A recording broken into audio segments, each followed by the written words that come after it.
look at Starbucks, for example. They're always continuously making new drinks. McDonald's, by the way, the McRib is back. Like that makes me want to go to McDonald's, right? I don't know. PayPal could be doing this stuff too. Like PayPal is just simple transferring of money, at the end of it. But maybe they could do something beyond that. Pay McRib.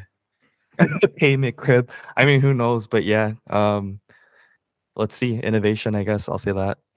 They have a good amount of revenue. A lot of the world's financial like a lot of the world's just had a Joe Biden moment there. Yeah, I'm just running. I can't think of the word that I'm after.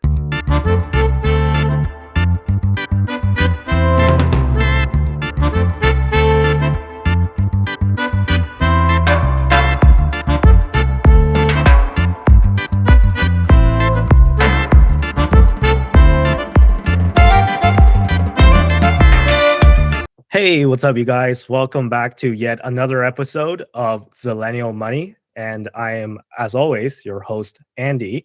And we got a loaded docket for you guys this week. So yeah, why don't you guys introduce yourselves in case this is somebody's first time here? Yo, what's going on? This is Dominic. Be sure to leave a like, comment, and subscribe to all of our channels. And yeah. Hello, everyone. Welcome back. This is Tristan. Excited to be here. We've got a great show for you today. Alrighty. So as always, I'll be acting as kind of our MC for tonight. So as I said, we have a bunch of stuff to talk about tonight. This is the busiest week I've seen for stocks for a really long time. And I think this is just because it's earnings season. So lots of movement of stocks up and down. And we'll talk about all of that. So first thing on the docket today is Palantir. So Palantir just reported earnings. I think they reported just right out of the gate on February 5th, which was this Monday. And they beat across the board. So revenue came in at 608.4 million. The estimate was 603.1. So that was a beat. They beat on EPS with 8.0 cents. And the estimate was 7.6 cents. And they also beat on adjusted EBITDA with 217.3 million. And the estimate was 194.8. So that was quite a nice beat there as well. So as a result, the stock just skyrocketed. But I think that people were maybe kind of expecting them to do well, but people were definitely not, I think, expecting the way that the stock reacted, because I think month to date, and it's only 8 days into, we're recording this on February 8th. So it's only 8 days into the month.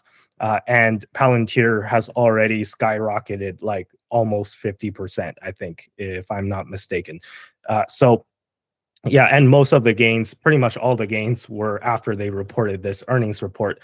So I think most of us, all of us here, are Palantir shareholders. So this news came, or Tristan, you're not. Okay, so we'll talk about that later and why you're not part of the Palantir club and give you a nice beating. Okay, so most of us here are Palantir shareholders, and yeah, this news obviously came as a great, pleasant surprise to us. So we'll talk about, I think, what they did right and what is exciting about Palantir and what we think about Palantir going forward. Is the stock going to continue to go up? That's kind of the big question that everybody has on their minds. And yeah, basically, let me toss the question to you guys. Like, how are you still bullish on Palantir? What do you think is in the future for Palantir? Either one of you want to take it away? Yeah, I'll go ahead and take it away. So first and foremost, I am a Palantir shareholder. I don't know too much about it, so I'm not extremely bullish about it. So at some certain point, I do plan on selling the stock, just because what Buffett says. You got to understand what you're investing in, but I do have like kind of a small amount inside. I know that moving forward, From my understanding, Palantir or always has been using a lot of AI in order to be able to do their data analytics and whatnot. So I think I'll be in Palantir for a little while longer, but eventually I'll sell out. So I'll say that. So I don't mean to like put you on the spot, Dom, but if you, you just admitted that like you just invested in a stock that you don't understand. So what drew you to it? Is it just like a trade for you? Is a swing trade? It's like just pure speculation. And by the way, there's nothing wrong with that. I don't want to kind of villainize that, right? That's not what I'm trying to do, but I'm just trying to kind of get your thought process. It's like, if you don't fully understand it, is it still a stock that you can invest in, or because some people would be like, I don't touch stocks that I don't understand, and in order for me to even buy one share, I have to completely understand the company. But I think that's not the way that you're operating right now, at least with Palantir. So can you just kind of explain the thought process on why you chose to buy Palantir, if you can't fully wrap your head around it? Okay. Just a few things. So like I guess like from what I do understand is that Palantir uses a lot of data to help out like these big, huge companies. And assuming that they do help out these extremely huge companies using their data analytics and AI, they're probably somewhat important. So I thought, okay, so they're worth the bet to sort of just invest in.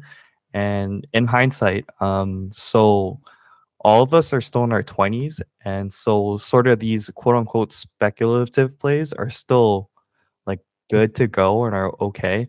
So I thought, when did I invest into Palantir? I think I invested when interest rates were a bit lower and like stocks were booming. I thought, yeah, this isn't a bad play. So I got in and it went, let's say the fruit went a little rotten for a bit, but it came back. I just held on. That's what I do though. Like I buy these stocks and I just wait and then hold on to them until they get better. And then now it's got better. So if I do see a price target that seems a little juicy, I guess, like fully ripe, then I may sell, but only time will tell. I think I'll hold on for now. Do you have a number in your mind as to what that juicy target is, or? I can't say like if it goes like above 30, like that's bananas, but yeah, only time will tell. Like we'll see.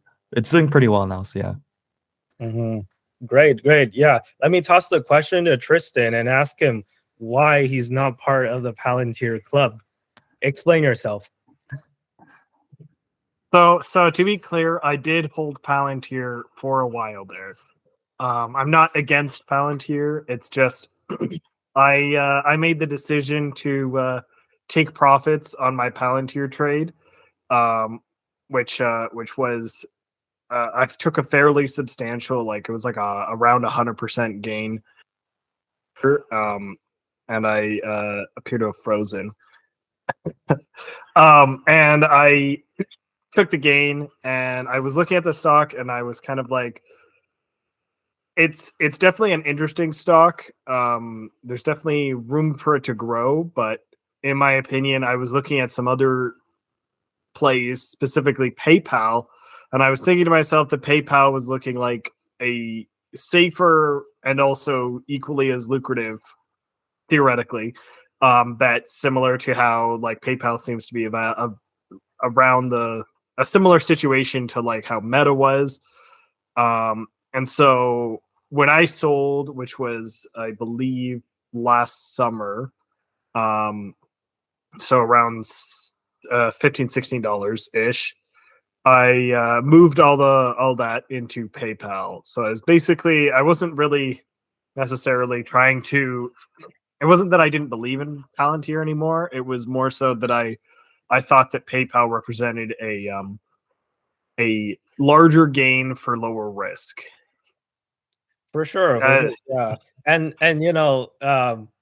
to Dom's point earlier, I think like about him not understanding Palantir, I think Palantir is a very complicated company, and it's difficult for anyone to wrap their heads fully around it unless you're, a computer programmer or data scientist or some expert in, AI and stuff like that. So I just think that for me, maybe my understanding is a little bit better because I do have I did co-op terms back when I was in university that had to do with computer programming. So although that was kind of web development, which I understand is totally different than what Palantir is doing, but it was kind of a technical field as well. So it's not like I completely have no experience in technical fields. In terms of what Palantir does, it's like, look, if every shareholder completely understood everything there is to know about Palantir, you would have a couple hundred shareholders of the entire company, right? So, and I think that Palantir is an old company too. I think the company was founded in like 2007 or something, and they were private for the longest time until they went public. So, their technology has been in development for a really long time, and apparently, from what I hear, it's like almost impossible to get a job at Palantir because they're so selective. They're way more selective than Harvard. They're way more selective than Google or Apple. It's way easier to get into Apple than it is to get into Palantir. So yeah, it's just if you set the bar where you have to understand every single aspect of a company before you invest in it, I think you would have missed this opportunity with Palantir. So for me personally, I am invested in Palantir, and in terms of where I think this company can go, I think short term anything can happen, right? It's obviously the stock has run up a lot in the short term, so it might very well pull back in the short term. But I think long term, Palantir stock is going much higher. Just because I think they're at the forefront of artificial intelligence and data analytics. And yeah, I'm just very impressed by what I can see the company doing, which is, I think recently also Palantir made the front page of Time Magazine, where it was like a graphic of them showing like a map of Ukraine where it's helping in the Ukraine war by providing intelligence to the Ukrainian army and stuff like that. So yeah, I think going forward, Palantir will continue to outperform, and they have been outperforming already. So yeah, I'm pretty bullish on the future of Palantir. I don't know about you guys. I'm definitely going to stick around for a bit. That's for sure. When it hits 30, let's have a conversation then. So yeah. Right. Okay. So that's Palantir. And moving on, Tristan brought up PayPal earlier, and that is a whole nother ball game altogether. So in retrospect, enemy. yeah. So I saw this joke on Twitter by Amit. So if you guys don't know who he is, he's like one of the biggest YouTubers who's bullish on both Palantir and PayPal and Robinhood. And a lot of the fintechs as well as SoFi, I think. Yeah, Amit made this joke that was really funny. I'm going to see if I can find it, but if I can't find it, I'm just going to repeat it. I'm not trying to steal credit for it. This is his joke. But basically what he said was they should rename PayPal to Pay Enemy because it ain't acting like a pal. And that is incredibly true because what happened recently is that PayPal just reported their earnings, and there was, a lot of hype around this earnings report because it is a stock that is becoming a lot more popular throughout the days from retail investors, right? So back when it was trading in 2021 at like nearly $300 a share, there was a lot more institutional investors and a lot less retail investors, but then retail kind of came in as the stock plunged by, I don't know, 70, 80%, something like that. So there was a lot of hype because they just got a new CEO. This is, I think, his second earnings ever. And there were high expectations for PayPal to kind of exact a turnaround and lead the company back in the right direction. So they came out with earnings. And let me go through some of the results. It wasn't as bad as you would initially think by looking at the price performance of the stock. So PayPal fourth quarter net revenue came in at 8.03 billion, and the estimate was 7.87 billion. So that's a beat on revenue, and it's quite a nice beat as well. PayPal's fourth quarter adjusted EPS came in at 1.48, and the estimate was 1.36. So that was also a beat. Total payment volume was 409.83 billion, and the estimate was 403.6 billion. So that's a beat on total payment volume. And the guidance was a little weak. So the guidance for 2024 full year, they came in with a guide of 5.1, so $5.10, and the estimate was $5.49. So it was a little bit of a softish kind of guidance. But assuming everything else was good, which it was, you would expect the stock to kind of perform, mediocrely at least, right? But that's not what happened. So they got on the earnings call. So the stock went up initially because they beat numbers, but then it started going down. And then they got on the earnings call, the new CEO, Alex Chris, along with the rest of the management team. I believe they got a new CFO as well. I forgot her name. But they got on the earnings call and the stock just kept on tanking as they were doing the call. Today was the first trading day after the earnings call, and they finished down 11%. So 11%. You heard that right. That wasn't a mistake. It's literally down that much in one day. Oh, when it was already down quite a bit just throughout the past, months, quarters, years. So basically the performance of PayPal has been very disappointing from a stock price perspective. So my question is, well, first of all, I think all of us are PayPal shareholders here, correct? Yeah. So we're all PayPal shareholders, and obviously we're all sort of disappointed with the results or with the stock price performance. The results were actually okay, in my opinion.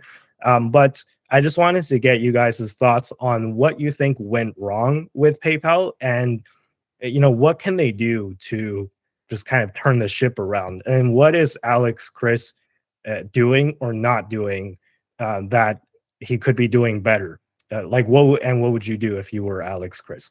Just take it away. Could you actually say that one more time? On my computer, you lagged a bit. My Oh, bad. sorry about that. Yeah. So my question was, what would you do if you were the CEO? What do you think went wrong with PayPal, first of all? And, what can you do to sort of help PayPal exact this turnaround? And what would you do if, let's say, you were the CEO of PayPal and you were in charge of this turnaround?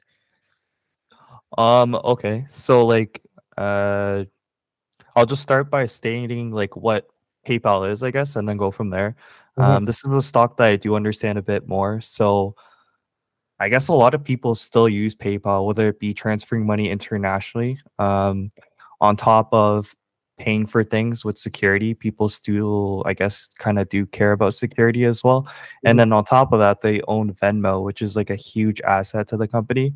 And a lot of people like to transfer money between each other in the States, which is like probably one of the pros to it. But I think it's also can be a con too, because there's also competitors such as Cash App. And then there's tons of other international money transferring systems, and people do care about security when they're paying for things, but at the same time, people might not. I think there's also like Apple Pay and Google Pay that does provide security too. So there's tons of competitors.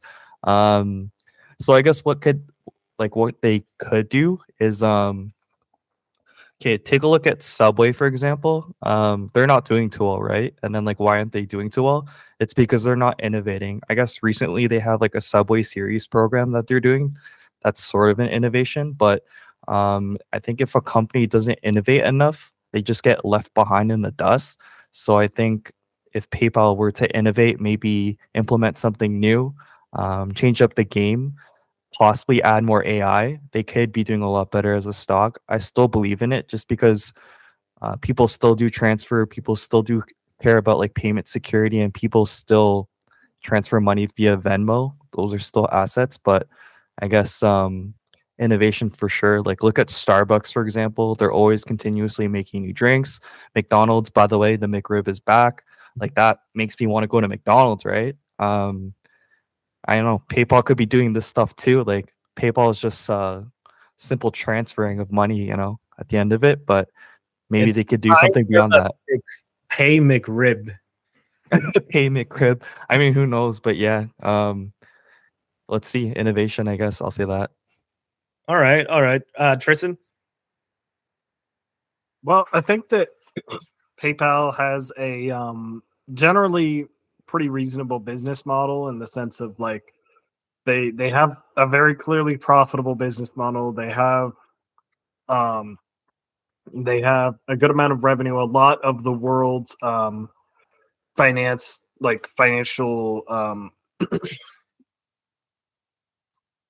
like a lot of the world's Just had a Joe Biden moment there. yeah, I'm just running. I can't think of the word that I'm after.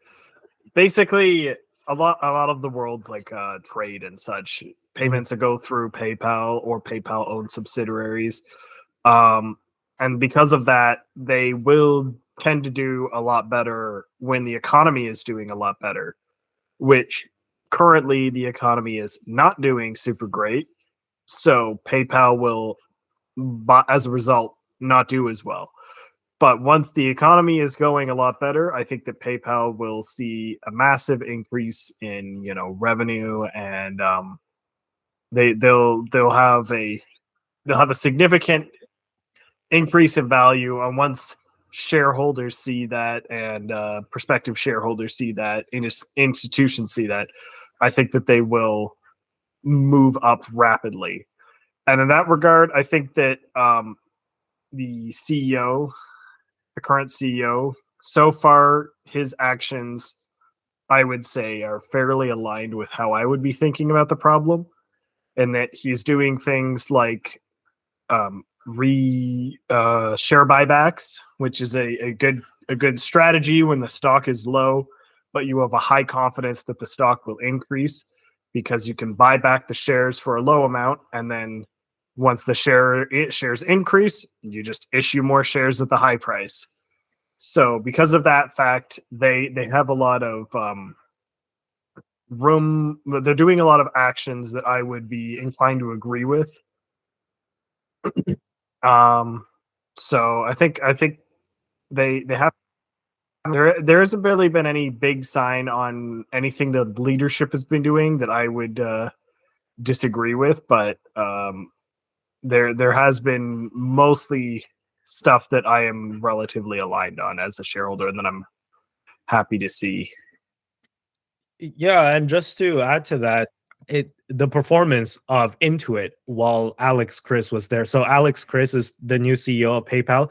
He came from this company called Intuit, which owns a bunch of financial products like TurboTax, Mint, which they killed, but that's another story. They own a bunch of, like, TurboTax, I think, is their biggest one, and QuickBooks as well. So while Alex Chris was at Intuit, the stock went straight up in 45-degree angle, right? And granted, he wasn't the CEO of Intuit back then. He was the department head of, I think, the small to medium-sized business branch.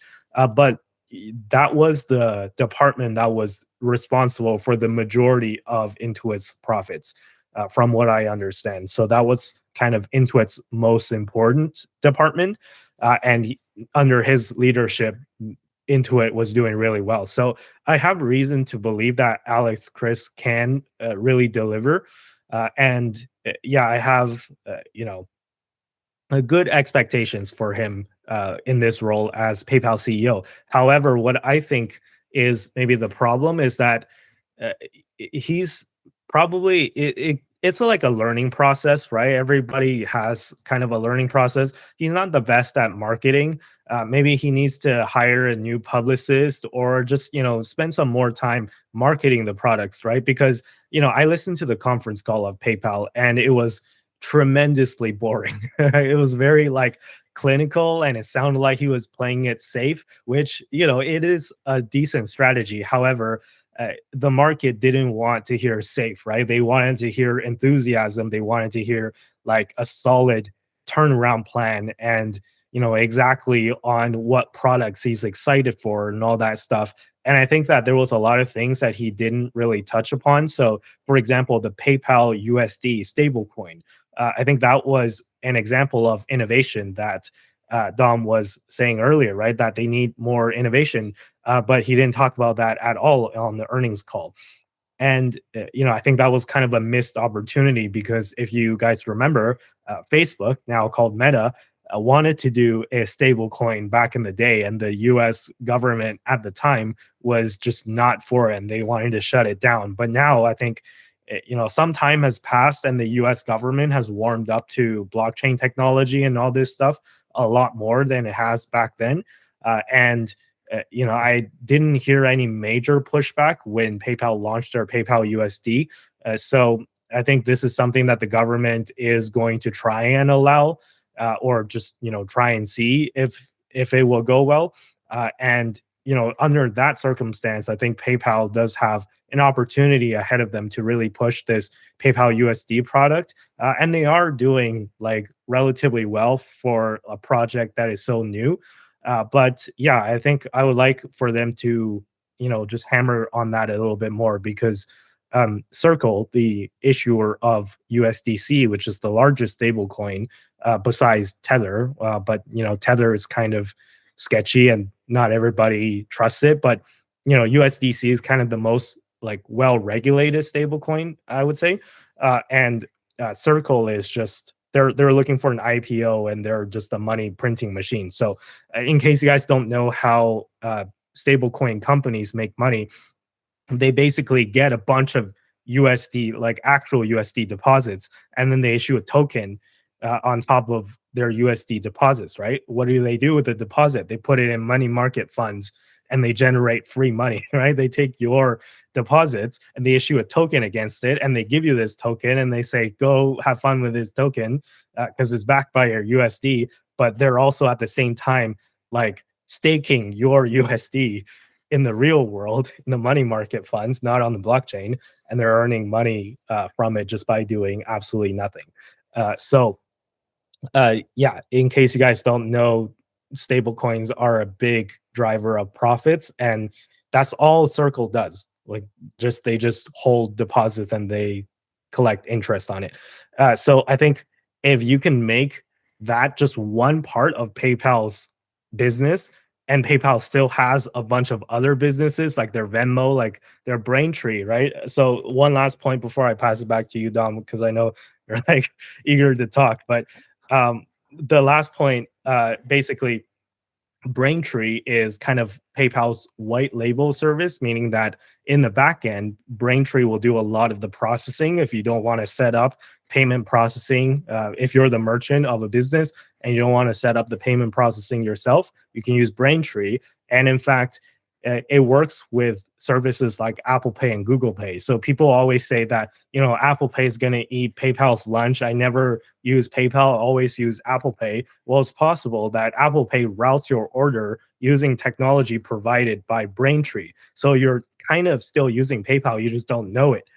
So that's kind of something that's also flying under the radar. And I think, again, this is something that they probably should do a better job at marketing. I know they did mention Braintree a lot on the earnings call. However, I would have liked to see them kind of hammer on that point a little bit more, right? And also hammer on the buybacks, right? They just quickly mentioned, oh, by the way, we're buying $5 billion back in stock.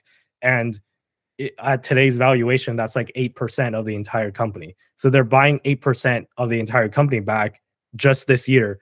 And, people are like, oh, okay, we don't care, stock down 11%. And I think that's just like unjustified. And I think that that's also a communications and marketing problem more than it is a problem about PayPal's business itself. But yeah, pass it back to you, Dom. What do you think? Yeah, no, I to preface, I totally pressed that hands up button by accident, but like it was really cool what you were saying and stuff. Like since I'm talking anyways, I did not know that stable coins made their money like the same way as banks. That's pretty neat to know. And then judging or hearing the stuff you were saying about the conference, yeah, why wouldn't they promote their stable coin a lot more? That would have like done so much better for them and stuff. And then especially that part where Apple Pay is still utilizing parts for PayPal. Like, why not mention that too as well? It's a bit ridiculous, right? Like, I think maybe it's a marketing thing too as well. So yeah, I'll say that. And like, back to your point about, PayPal needs to drive innovation. They have they need more things that are brand new and disruptive and innovative. It's not that they don't have any of those things. It's just that they're all of those projects, first of all, are so new that they're just trying to launch those products recently. So it's going to be a little bit of time before you really see the fruits of your labor, like when they introduce these products, right? So that part is going to take time. And yeah, it is kind of a marketing problem. They need to sell the message a little better. And it's actually similar to, I think, the Palantir story, where the Palantir, their product is technically complex, right? So it's very difficult for them to communicate the value of Palantir to like everyday layman investors who don't understand how the technology works. But I think they really took some notes, and Alex Karp, the CEO of Palantir, he was just going on like hour-long rambles on CNBC about Palantir and how they're great back in the day, and like people just didn't get it, so the stock got sold off, and it was like under $10 for the longest time. But then I think maybe somebody sat him down and gave him a lecture and be like, do this, not that, and just kind of directed him. And if you look at an Alex Karp interview now, I think he does a lot better of a job at marketing Palantir and how it kind of impacts the investor and why you should be a shareholder, essentially, right? Like he's not allowed to say that specifically, but he's doing a lot better job at selling the message. So I think that is what PayPal needs. And until then, the stock is going to get hit by 11% after every earnings report. Womp womp. I think on that front, the sentiment of PayPal, I feel like they haven't done a very good job of capturing a positive sentiment, and as a result, there have been a lot less people buying the stock than maybe there would have been, because of the fact that there isn't this, oh my gosh, it's going to go to the moon every second now. It's like all the value or people looking at the valuation of PayPal are like, this is so cheap. But then at the same time, all the stuff you see sentiment wise tends to be pretty negative for it. So clearly there is something going on here where there is a possibility of PayPal being pretty undervalued, but at the same time, maybe it's not. Who knows?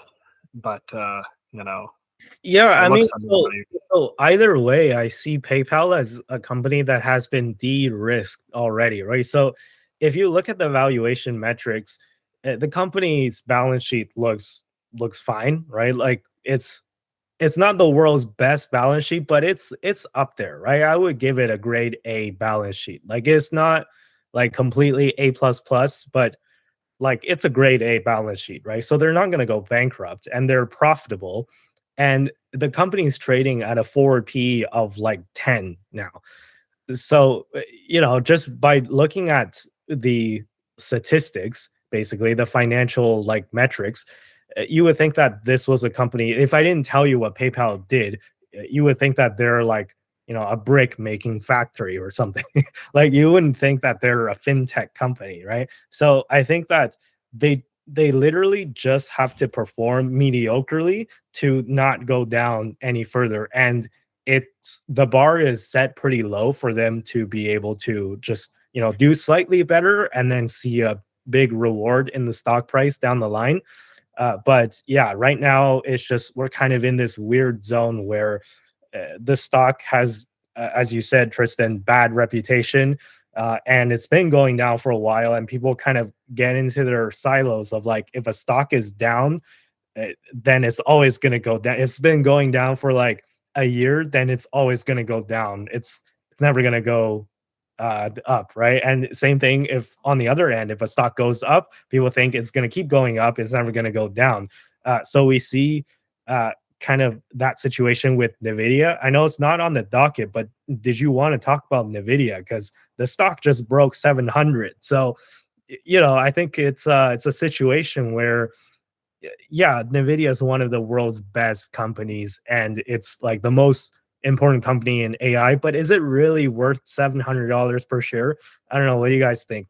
Very quickly before we just move before we get into NVIDIA, just quickly, I just also want to say that PayPal has a lot more revenue than it did in like 2017-ish, and they have basically the same number of shares, and their price is basically the same. And in fact, they might even have less shares now than they did then. And they're going to eliminate even more shares with the $5 billion payback. That's what I'm saying. It's like, yeah. Anyway, NVIDIA. I think NVIDIA's valuation is absolutely insane. I understand they're doing a lot of AI stuff. I understand that they basically have a money printer with their silicon, but I just don't see them being worth the amount that they're worth. It just doesn't make any sense to me. I don't know. What do you guys think? Obviously they're doing something extremely right. They have like, what is it, like a special chip that no one else has, and then that's why they're doing so well in the first place. And like they have a series of special chips that are needed for AI processes, or not just AI, but just any type of high power computing. And of course, they're one of probably the most well-known company in gaming as well, where they provide the GPUs for gaming machines and stuff. Although, like right now, that's not the main driver of the stock price, I would say. But yeah, that's also like they're not a completely excuse me, they're not a completely new name in like the chip space. Like they're one of the premier, like oldest companies that have been in this game for the longest time. Yeah, so like I will say, for like basically $700, I think it's a bit much. It's just basic like investing. No one buys high and sells low, like buy low, sell high. So, and for that, I'm out. So, $1.75 trillion market cap. So if it keeps going up, it'll be 2 trillion in a jiffy. we'll see, because yeah, so I think at current valuations or at current market caps, NVIDIA is 29 times the size of PayPal. So we got to ask ourselves, is NVIDIA, like, I know NVIDIA is a good company, but is it worth 29 PayPals put together? I don't think so. I don't know. I can't say, but like, stock split anytime soon? No, I don't know. I would be very surprised if this does not crash in the not too distant future. I mean, I might be setting myself up for an "I told you so" when the bloody thing hits $1,000 or $1,200, but I can't help but feel like it's severely overvalued. I like, it's a good company, don't get me wrong. I think NVIDIA is very strong in general. I think they've got a good business model. I think they have great products. I think they have a lot to offer, but I think that the AI boom has basically rocketed them up in value, and the sentiment, the FOMO, all of that. As we mentioned with PayPal out here with negative sentiment. NVIDIA's got to the moon sentiment going on. Like, everyone is expecting this thing to keep doing amazing things, and I can't see this gravy train continuing for that much longer, because they're not or maybe they are, but from what I've seen, they are not improving sufficiently to justify the amount of gain they've gotten in such a short amount of time. Yeah, and just to let our audience members know, I might be, well, obviously we're all human beings, we're all biased, but I might be especially salty because I did have some NVIDIA shares back when it was like $200 per share. And I sold it when it was like $300 per share. So yeah, I mean, it is what it is. I gotta admit that I did not foresee ever NVIDIA hitting. Well, I shouldn't say ever, but like I did not foresee in like any foreseeable future at the time when I had NVIDIA shares that it was going to go to $700 per share. But I was wrong. So I guess like there's no really like lesson to be learned here, because I think that there's no way that you can really predict these types of things. But congrats to everyone who are still holding NVIDIA shares, because you probably would have made a lot of money. But yeah, anyways, let's move on. So, talking about things that are not worth 29 PayPals put together, what's also not worth 29 PayPals? New York Community Bank, which is a regional bank. And interesting fact that this was the bank that bought Signature Bank, which was one of the banks that failed back in March of 2023 during the banking crisis. So it looks like they ate some tainted meat, Walking Dead style, because now they're the ones that are in trouble. So yeah, maybe the contagion has spread. Maybe the virus has spread to New York Community Bank, because the stock is down around 60% since just a few weeks ago. And yeah, usually banks, like, I don't want to jinx it, so like don't get mad at me if you're a shareholder of New York Community Bank, but I just, just looking at general trends, usually banks do not survive 60% plunges. They could struggle for a bit, and today was down 6.5% again. So they could drag on, and sometimes it goes up, right? So it hasn't been down every single day since that initial big drop. And the initial big drop was, I think they reported earnings, and they reported a surprise, some type of metric that was on the downside, a surprise. So an unpleasant surprise, and it triggered kind of a panic. But yeah, usually with banks rely on confidence, right? And in our financial system, banks are all a fractional reserve, meaning that they don't hold 100% of the deposits that customers put at the bank, which means that if all the customers go to the bank and want to withdraw at once, the bank will fail. That's just by definition how fractional reserve works. And when your bank stock drops 60% in less than a month, then that might be enough motivation for people to panic and then go to the bank to withdraw. And I think for New York Community Bank, around a third of the funds are uninsured. So for those of you who don't know, in the United States, there is federal insurance, as is the case in Canada too, for banks. So to prevent bank runs. But the issue with the federal insurance is that it only covers up to a certain amount. So I believe in the United States is $250,000, so 250K. So if you have more than that, and the bank goes bankrupt, you're only covered up to 250K, and whatever you have above that, if the government doesn't bail you out, then you're just SOL, right? You guys know what SOL means, so I don't have to say it out loud. But yeah, so yeah, up to a third of the deposits at New York Community Bank are uninsured. So maybe if I was a customer at this bank, I would be a little bit concerned as of right now, and I would be calling somebody to get my money. So what do you guys think, though? Is this the start of another financial crisis like we've seen in March of 2023, which the Fed kind of bailed that one out, so it didn't kind of fully blow up? But do you think this is a repeat of March 2023? Oh yeah, and actually one last thing before I pass it back to you guys.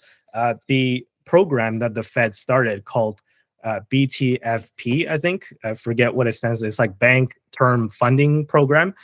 So that's the program that the Fed introduced to help banks that are struggling. So the way that it works is that if you have a bunch of assets that have gone down in price because the Fed jacked up interest rates, if you have a bunch of assets like bonds and stuff that have gone down in price, because interest rates and bond prices kind of work opposite. So if you jack up interest rates, the bond prices fall. So if your bonds are all of a sudden no longer worth that much because the Fed pumped up interest rates, then the Fed started this program called BTFP, where you can take your bonds to the Fed and be like, hey, please value these at the price that I paid for them, not at the current market price.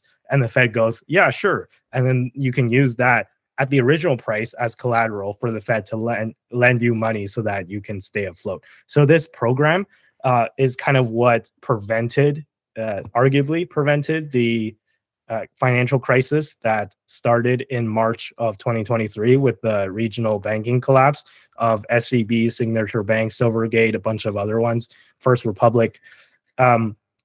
But yeah, this program is expiring in March of this year because it's supposed to be a one-year program. And the Fed has said that they will not renew it. So if they don't renew it and this program expires and we have regional banks failing again, then what happens, right? So what do you guys think? Let me toss it to you guys now. Is this the start of a new banking crisis? Are we in trouble? Are we in danger?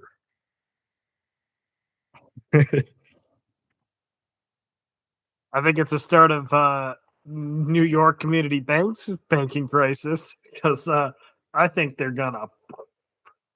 That's my 2 cents on their current condition. I don't have a lot of confidence in them sticking around in the long run, just based on this current drop and the fact that, with fractional bank reserves, if I want to get my money and if I'm looking at this market going, this place looks like it might fail, or I have all these alternatives that aren't going to fail or aren't looking like they're going to fail, and it costs me basically no money to move it all to them, I'll just move them to them. And then when everyone uses that logic, fractional bank reserves ensures that it basically, once the ship starts sinking, it fills up very quickly. It sinks very quickly.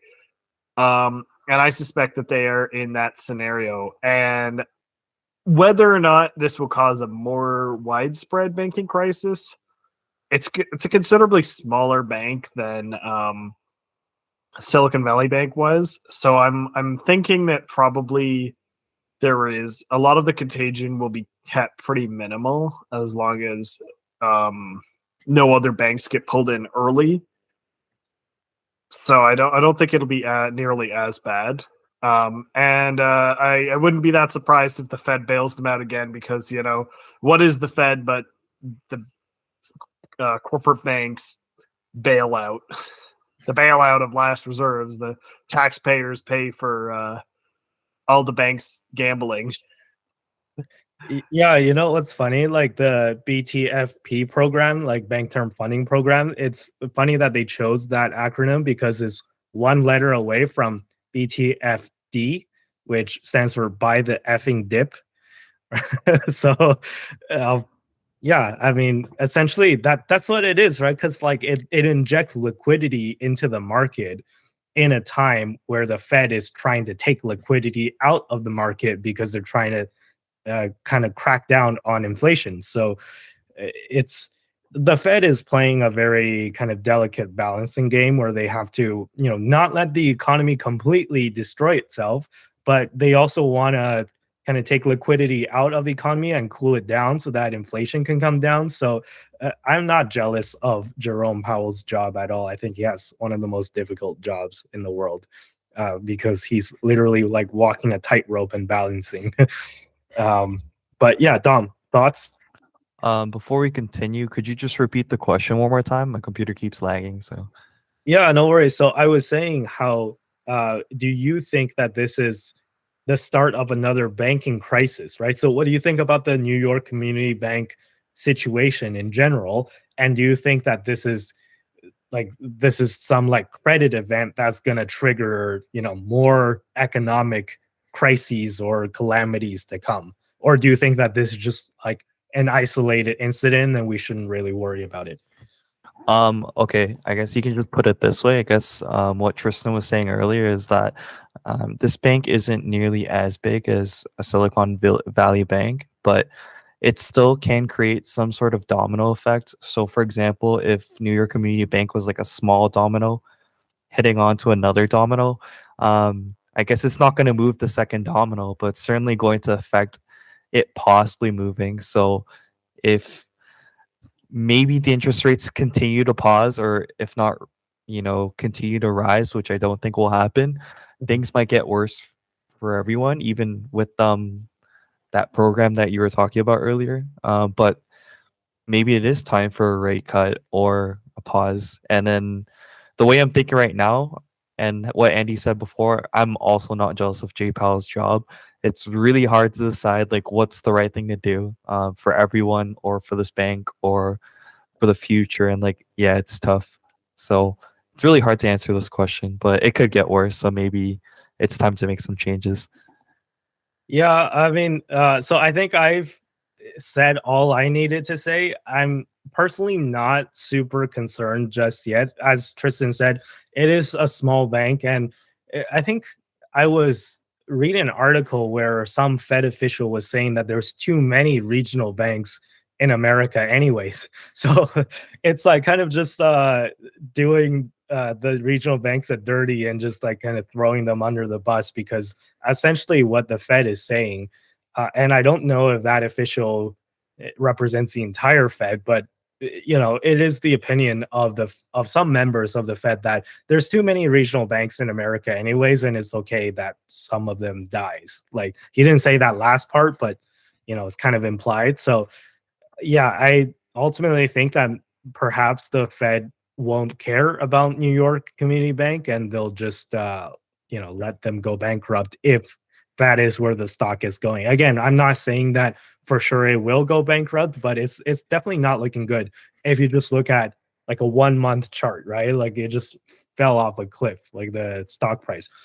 But yeah, anyways, so yeah, Dom, what do you? One more thing to add. Yeah. We're Canadian, eh? But if I was American, you guys are crazy. You have two banks to choose from: Citibank or Chase, and nothing else. Like, does this not tell you? Like, gosh, like, I don't know.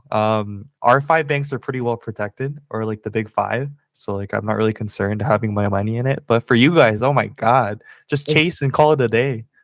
Isn't it the big six in Canada? National Bank, yo. Oh well, National Bank. That's another story. But anyway.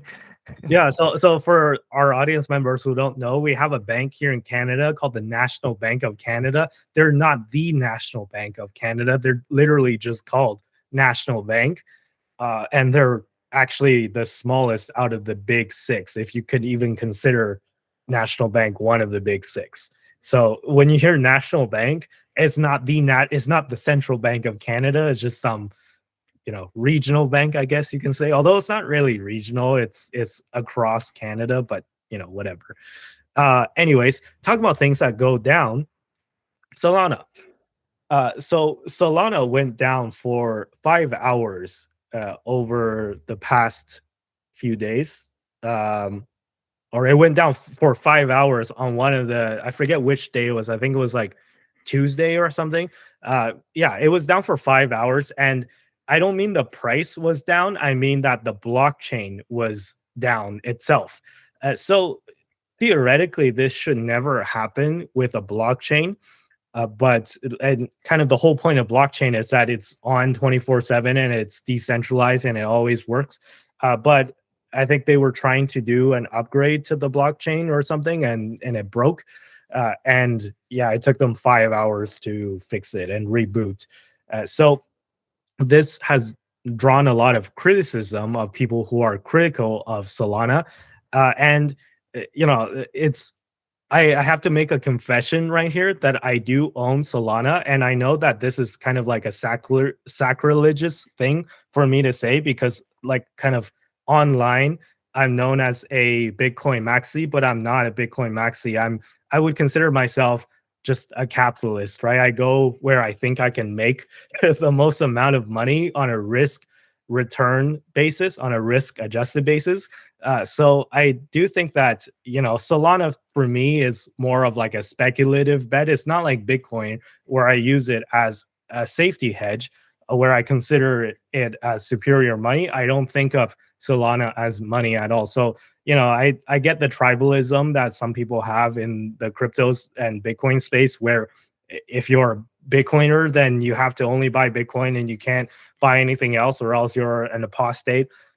Look, like I find Solana interesting as from like a stock perspective, right? I treat it as a stock, even though there's a huge argument of whether or not it's a security. But I treat it as a speculative investment, and I'm okay with losing it all in case Solana goes to zero. And I'm fully aware of the possibility that it could go to zero, where I think that it's very, very extremely unlikely that Bitcoin will go to zero, right? Pretty much almost zero chance of it going to zero. But for Solana, it's obviously much higher, and I am okay with accepting that risk. So let me just put that out there. Anyways, back to the story. So Solana went down for around 5 hours, and this has drawn a lot of criticism of people who are maybe for other chains, right? Because like Cardano doesn't go down, Bitcoin doesn't go down, Ethereum doesn't go down. So clearly there's maybe some kinks that Solana still has to work out. And the last time it went down was February of 2023, so almost exactly a year ago. So it's just they had a good run, but it's not like they've had issues in the past as well, and they've had a good run, and then it went down again, unfortunately. However, the interesting thing to note is that it did not actually negatively affect the price that much. It went down just a tiny bit, like maybe like 1 or 2%, literally, and then it bounced right back. So, I'm curious to hear what you guys think about Solana. Is this a project that you guys are paying attention to? Do you own any Solana?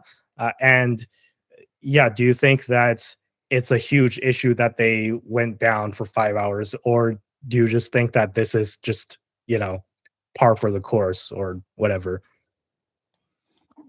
I can go. So I currently don't own any Solana at this time, but I think back when NFTs were really more popular, I think Solana does NFTs too, if I'm not mistaken, right, Andy? Yes, they do. So I think one of the big reasons why you would potentially want to invest in Solana versus something like an Ethereum is that uh, one problem that's very well known on Ethereum is the high gas fees. Yes. So if you try to do anything on Ethereum, especially when you're trying to mint an NFT during peak time, the transaction might fail. And even if it doesn't fail, it might cost like $50 to $100 in terms of gas fees, which makes it prohibitively expensive for a lot of people, right? And I think that that's one of the reasons why Solana has attracted a lot of users who are wanting to use Solana instead, because the gas fees on Solana are always like fractions of a cent, or like extremely low compared to any other chain. And correct me if I'm wrong, Solana also has faster transfer fees or cheaper transfer fees too, if you want to like trade wallet to wallet. Yeah, that's what the gas fees are. So like the gas fees are extremely low for minting NFTs, transferring Solana or Solana-based tokens, right? So there's stable coins on Solana as well. There's USDC on Solana. So if you want to send someone, $5 in USDC, it'll cost you fractions of a cent to send it over Solana. Versus if you try with Ethereum, it might cost you $5 to send $5, which will probably make you not want to do it, right? So it's just kind of the high transaction throughput with the low fees is the attractive part about using Solana instead of Ethereum. So yeah. True. Okay. And I guess to add to Yeah, Solana's like maybe a coin that would be like a good choice besides Ethereum and Bitcoin, but I personally will just stick with the two, just because I feel like going into deeper cryptocurrency research is a bit much for me. I think I just dollar cost average on Bit and ETH and then call it a day.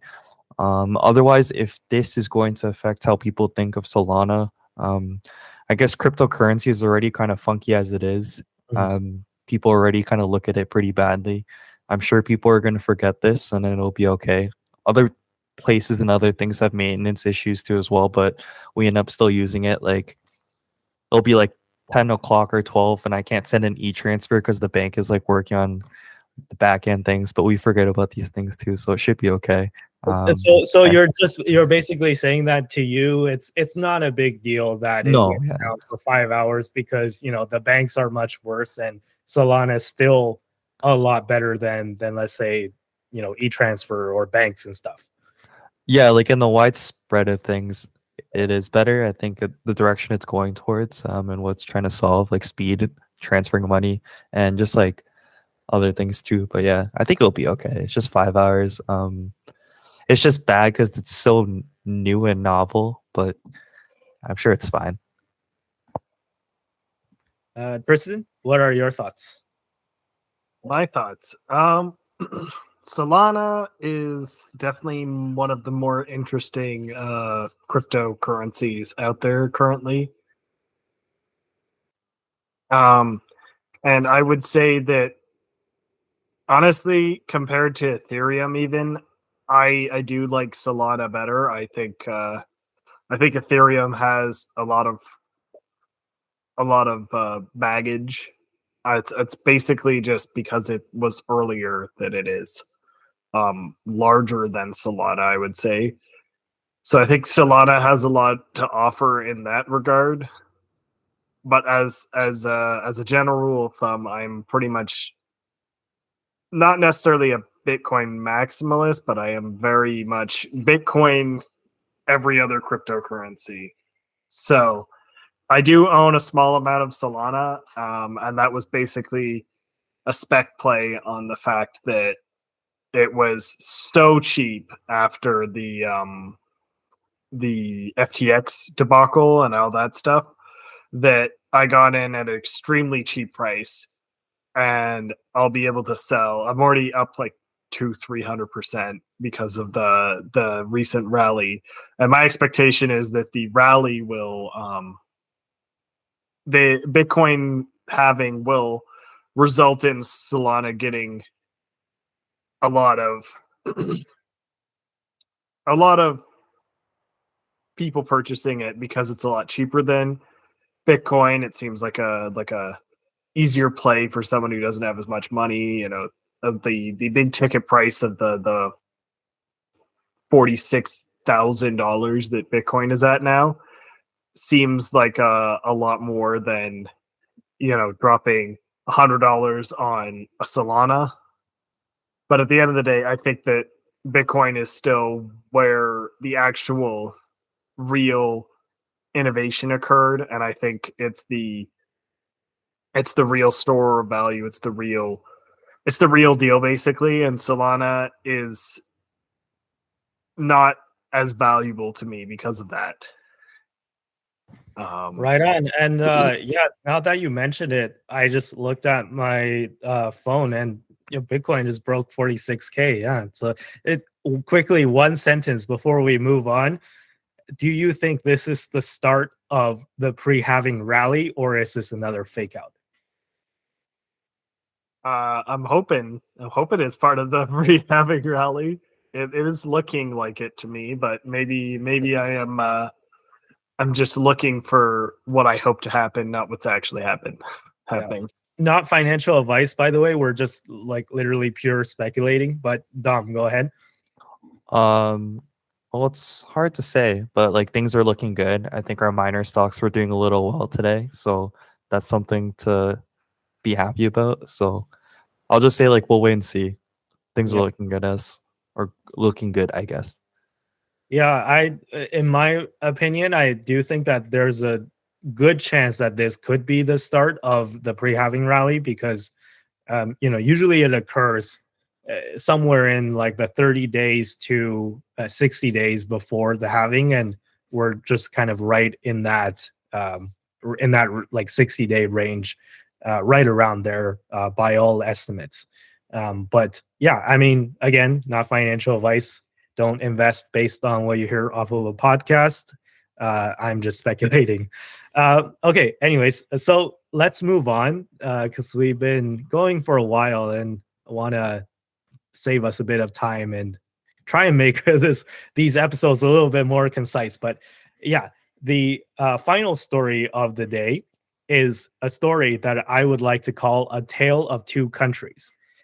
And you're like, wait, I heard about this last episode. You're correct. We did a segment that is called the exact same thing last episode. However, we're going to be talking about two different countries in today's A Tale of Two Countries. All right. So country number one, news story number one, country number one is the United States of America. And the news story is that a new NBC poll has come out that suggests that Biden is in dire straits for re-election. And I know that just sounded partisan. I'm not a Trump supporter, just, to make that clear.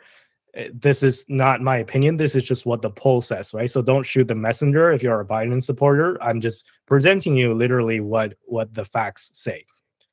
So right now, Trump is polling at 47% versus Biden at 42%. So Trump is leading Biden for re-election at this moment. If an election was held today, that's where the polls would shake out. And 23% of people agreed, only 23% of people agreed that Biden has the mental/physical health to continue doing the job of president for another 4 years. So that's a bit concerning. At least if you're a Biden supporter, I would imagine that's a little bit concerning that only 23% of people believe that he's up for the job. And Biden's overall approval rate is at 37%. And you go, okay, didn't you just say it's at 42? So the difference from what I understand is that between Trump and Biden is at 42. But overall approval, he's at 37, meaning that there are some people that might not necessarily approve of Joe Biden, but will still vote for him because they don't like Trump, right? So they don't want Trump to win, so they would vote for Biden even though they technically disapprove of the job he's doing. So that's why those numbers are a little bit different. So I just want to make that clear. But overall, Biden is at 37% overall approval rate, which is extremely low for this time of year. So if we look at the statistics of presidents who have run for their second term for re-election, in 2004, George W. Bush ran for re-election. And at this point, he was at 54% approval rating, and he won the 2004 re-election. And Barack Obama in 2012 ran for re-election, and he was at 49% approval, and he won re-election. Donald Trump in 2020 was at 46% approval rating at this point in time, and he lost re-election. And Biden at this point in 2024, who is running for re-election, is at 37%. So not only is it low, it's quite a bit lower. So yeah, basically that's where the polls stand. Oh yeah, and actually one last bit of polling. So they polled different demographics, and one thing that especially stood out that was concerning was among 18 to 34-year-olds, so younger voters, Trump and Biden were tied at 42%. So you go, okay, what's wrong with that? They're tied. So they're neck and neck. Well, they shouldn't be tied because guess what? Younger voters tend to skew more left-leaning, and Biden is the left-leaning candidate.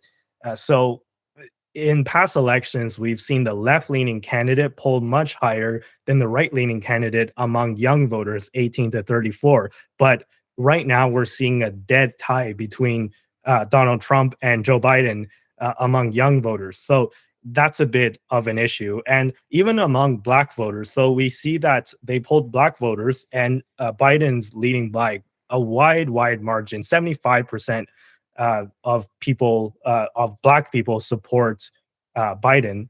and only 16% support Trump. So you would see that poll and go, oh, like, Biden's got it with the minorities. But I am told by, again, the NBC newscaster, the guy who's the master of these types of statistics. I think his name is Steve Kornacki. Kornacki said that typically the Democratic candidate would be polling high 80s or even 90%. And that was the case with I believe Obama back in 2012 when he was running for re-election. So we're seeing some pretty damning statistics for Biden. And if I was the Biden team, I would be personally a little bit more than a little bit concerned upon seeing these news poll numbers. So I was just wondering what you guys thought about these numbers, and how do you kind of what would you do if you were the Biden team and such and such?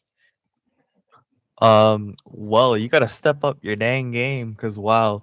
I think the one thing that stood out to me the most was approval at this point. Joe Biden being 37% and his predecessor Brock being at 49 is a substantial difference. That's crazy. He definitely has to step up his game at this point because when is the federal election? It's for in the state? November. Yeah, it's in like Wow. early November. And that's another, it's interesting that you brought that up, right? So just to go back to that, Trump was at 46% and at this point in time when he was running for re-election, and Obama was at 49%. So the difference between 49% and 46% was it's like a win versus a loss, right? Because Obama won and Trump lost.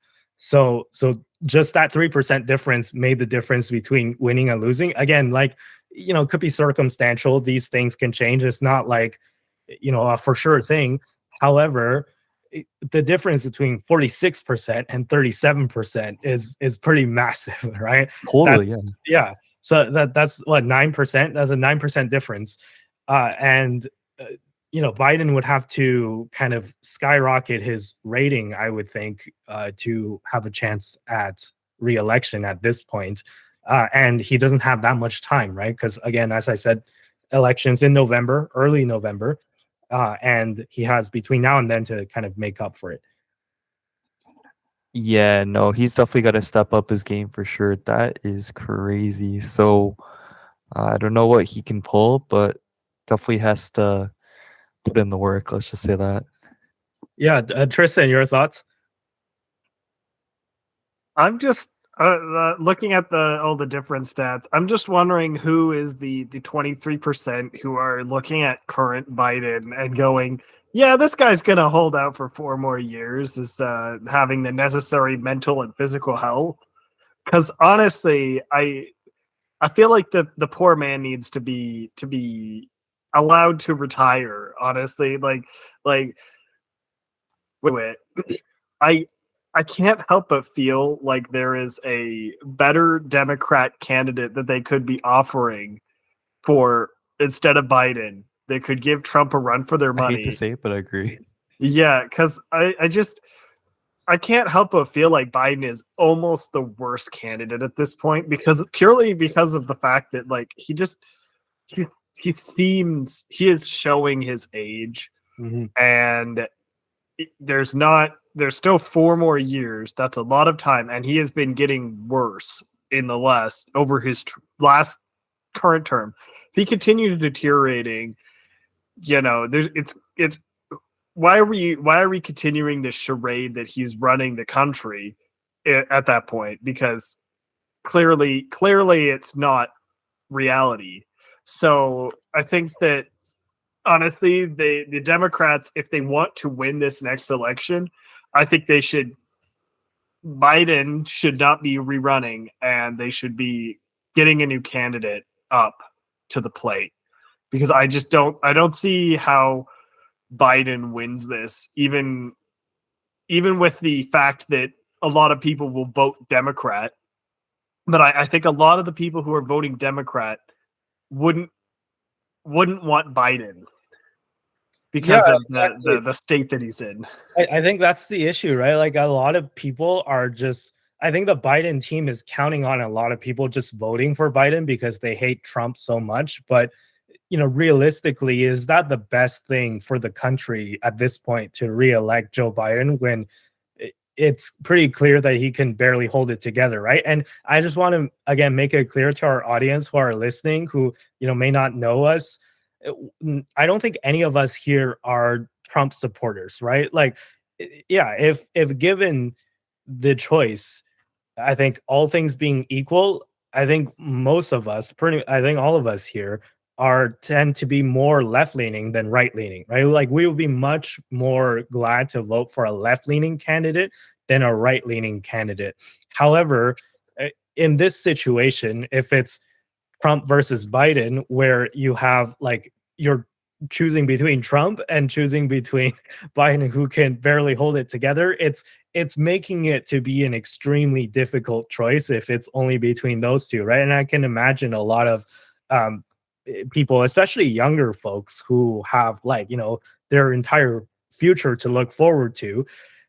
I can see a lot of young people being kind of disenfranchised by the choices, and I think the Democratic Party really needs to be honest with the American people here, where they need to kind of step up and admit that maybe it's not the best choice for Biden to run for re-election, but whatever powers that be, they don't want to do that, right? And now we're in this situation. So yeah. You'd think that they'd want to put their best foot forward in order to get a Democrat in the parliament.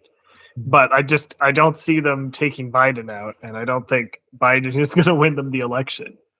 Right. Yeah. And the reason why I called this story "The Tale of Two Countries," I actually haven't finished the story yet. So the reason why it's called "A Tale of Two Countries" is because the second country that we're going to talk about is El Salvador. So as we're debating about Biden versus Trump, another country, El Salvador, has held their election already, and their president, who's their current president, who just won re-election, he was re-elected with 83% of the vote. So a landslide victory. So 83%, that's almost unheard of in the modern world.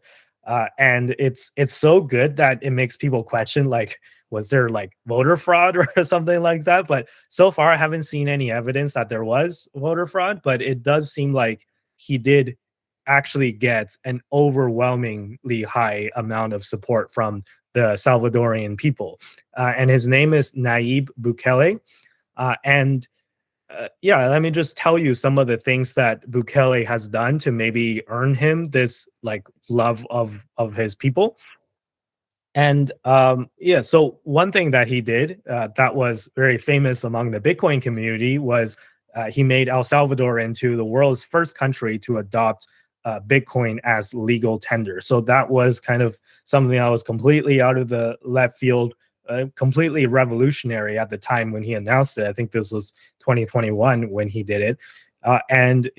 Basically El Salvador, their economy, it's a very small country, so their economy is not very significant on the world stage. So they tried to do their own currency at some point in the past, and this was before Nayib Bukele came into power. But kind of their currency failed. So then they've been using the US dollar as their national currency for the longest time. And that comes with its own slew of its own problems, because you're being controlled by the Federal Reserve, who's not going to listen to the whims of the Salvadorian government. So it's kind of like your economy is being controlled by a foreign power. So Nayib Bukele's solution was to introduce the Bitcoin standard. So you can still pay with US dollars. So US dollars are still legal tender, but Bitcoin is running alongside it now. So you have two legal tenders in El Salvador. And that legal tender is like, it's a legal term, right? And it allows you to pay for taxes and everyday goods and services with Bitcoin. So that was one thing that he did to kind of revolutionize the economy. And I'm sure that helped drive tourism, as well as some Bitcoiners have decided to go visit El Salvador or even move there.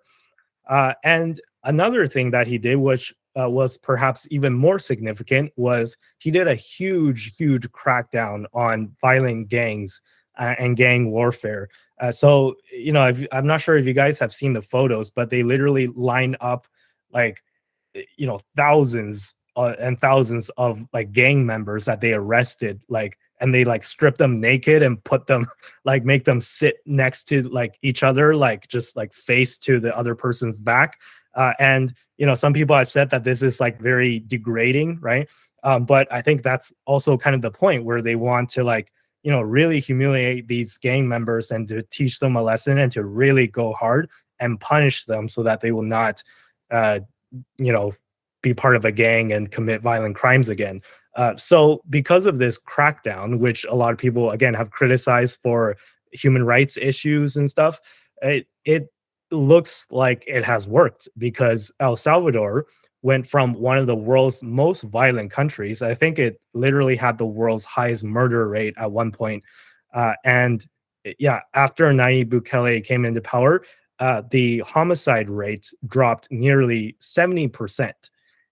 And El Salvador has the second least highest murder rate per capita in the Americas. So out of North America, Central America, and South America, it's the second least murder rate country per capita in the Americas. And the least murder rate country in the Americas, it's Canada. So we're winning, but El Salvador is just slightly higher than Canada at this point. So that's like the rate that the murder rate has gone down is absolutely impressive. And I think, you know, maybe there's some lessons to be learned here. So let me toss the question to you. What do you think went right for El Salvador? And do you approve of, based on what you just heard, I'm not sure how much other background information you understand about El Salvador, but just basing from what I just said, do you think that Nayib Bukele is a force for good for El Salvador? And do you think that we need someone like that maybe in Canada or in America? Just bonus question. So thoughts? Yeah, no, I can go first. Just based off the information that you're saying, it seems like he's doing a lot right, which is kind of foreign in here up north in Canada. As a representative and a leader of a country, doing Bitcoin as a currency is pretty cool, and reducing crime rates and all that is really awesome as well. I guess our world leaders up here in Canada could probably learn a thing or two about how to lead a nation from Nayib over here, but and maybe even the States too, I'll be frank with you. But yeah, he's doing good, I guess I'll say that.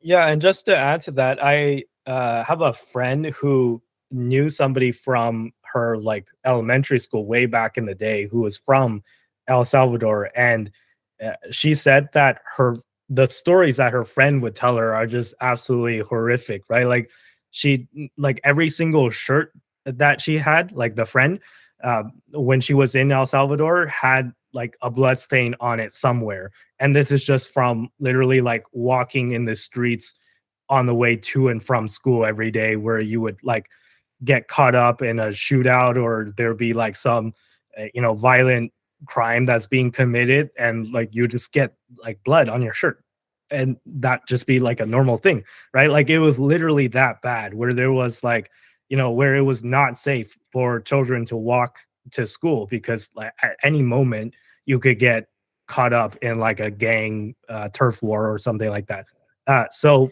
yeah, it went from that to the second lowest murder rate per capita in the Americas. So yeah, Tristan, thoughts? Yeah, so I definitely think that he is implementing a little more heavy-fisted techniques to crack down on these gangs, which I think is pretty much necessary in order to get El Salvador under control. So in that regard, I think that he's showing them that he's not here to play. He's gonna put them away, and I think that in itself is helpful for inspiring confidence that the country is doing things that are going to be better, like and the president is doing things that are better for the people in general.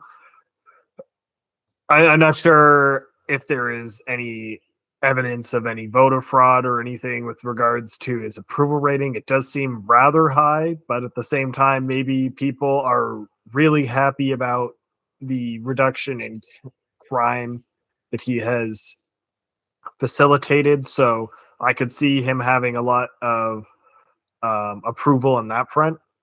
And then at the same time, I think I'm not sure how well he would be suited to running, like, for example, like a different country like Canada, because I think our problems are very different from what he's having to deal with.